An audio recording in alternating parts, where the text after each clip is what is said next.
When the sun goes down to flowers fade.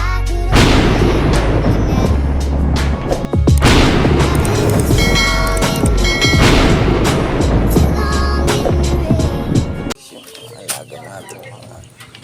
Good morning mga idol. Ito para bisitahin natin yung mga alaga natin, mga pato at mga tal. Wala nang pasok Sabado ngayon. Ayan, sabitin natin. Ang pala mga idol yung mga 3 weeks old na mga sisiw ng pato natin, ducklings. Malalaki na rin. At ito yung mga dumalaga natin mga manok na mga native. Rin ng tubig kanina yan. Then yan. Magpakain na tayo ng mga alaga nating sisig. Bali yung mga yan idol is mga 3 weeks old pa lang yung mga alaga nating sisig ng pato na yan. Bilis yung lumaki. Lagyan natin mga idol. Ayan mga idol, may nakaantabit na tubig yung mga yan. Hindi nawawalan ng tubig yung mga yan. Pag kumakain yung mga yan idol, umiinom din sila agad ng tubig para bang nabubulunan sila pagka kumakain sila. Ayan o, iinom na. Kakain. Then, saka iinom yan. Ayan o. Sisigla ng mga yan idol.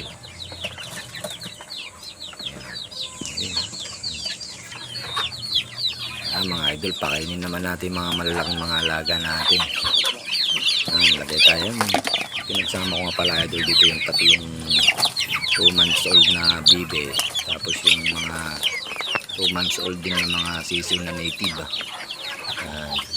Ito naman yung mga alaga natin, mga dumalagang mga native. Pakainin na rin natin mga idol.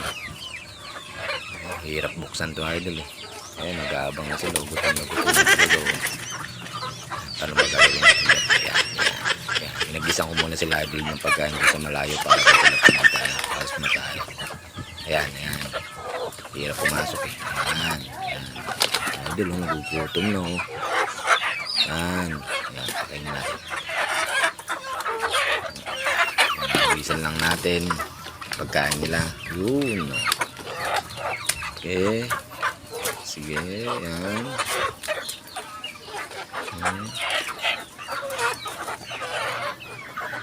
Mga dumalaga. Yung mga dumalaga dyan na mga babae, mga idol is mga 4 months na yun. Tapos yung mga lalaki 4 months din. Yan o, pinapakain na natin. Yan. Madami yan dati idol, kaso nakatay-katay na iba kaya nabawasan na. Nagkatay kasi tayo mga idol kaya nabawasan yung mga yan. Madami yan dati. Ito nga pala nilagay yung mga idol sa likod ng bahay namin. Yan. Yan o, lalakas kumain o.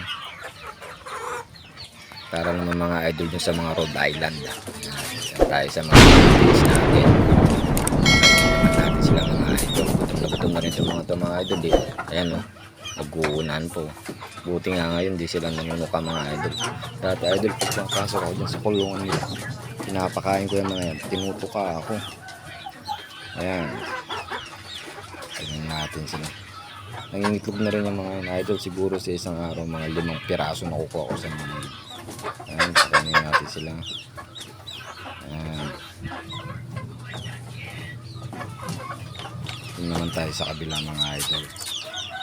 Ayan. Dito naman sa kabila mga idol. Andito yung ibang heritage. Tapos andito din yung cross na ang tawag dun, yung Shamu Cross Rhode Island. Sinama ko siya dyan sa mga native hen para magpalahi. Pakainin din natin sila mga idol. Malakas kumain no, makita nyo ng mga idol no? Pagkain nila kunyan may halong darak.